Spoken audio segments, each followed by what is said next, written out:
When you go to your home screen, this doesn't mean all of my apps are closed. It only means I'm not looking at them. So another part of our housekeeping, our regular care for keeping our iPads running, is quitting all of our open apps. From any home screen, we just need to swipe up.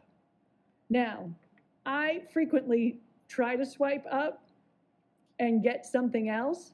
What I've learned is just go slow and go all the way up.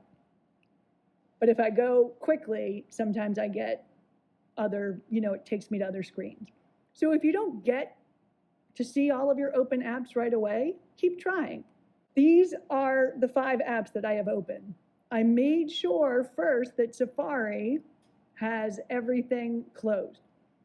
Now we just have to swipe up with these. See, I push and I swipe. So now my iPad does not have any apps running